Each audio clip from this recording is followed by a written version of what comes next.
This husky is not thirsty at all, but it's monopolizing the only water source. Whenever any dog dares to come close, it fiercely drives them away. Other dogs are angry but dare not speak up. They can only silently lower their heads. But the new big guy is an exception. He walks towards the ice in front of the husky, easily creating an ice hole. All the dogs rush over when they see this. Buck welcomes everyone, generously sharing the water source. The husky, witnessing all this, shows no self-reflection. Instead, it becomes even worse. It thinks as long as it runs fast enough at the front, the master will always favor it, not knowing that a lead dog's most important quality is winning hearts. That day, the mistress was scouting ahead. Unexpectedly, the ice suddenly cracked. The next second she fell straight into the freezing lake. George rushed over when he saw this, but by then the woman could barely hold on. She was gradually drifting towards the lake bottom. At this critical moment, Buck moved like lightning. He leaped past George and jumped in without hesitation. In the darkness, Buck carried the mistress on his back, then repeatedly crashed his body against the ice. Finally, he managed to save her. But by then Buck was exhausted. Not only was he dog-tired, but the couple beside him started showing affection.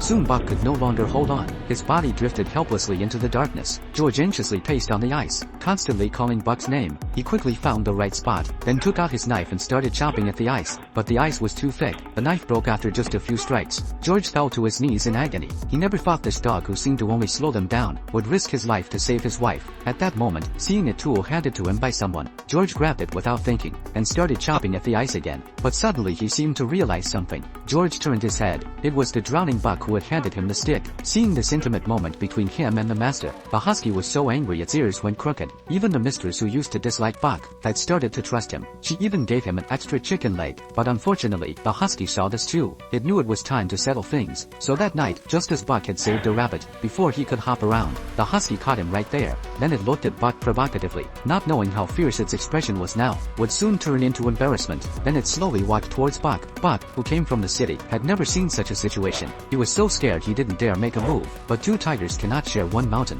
The husky lunged at him. Although Buck was twice its size, living pampered in a villa had stripped away his wild nature. He was knocked down in just a few moves.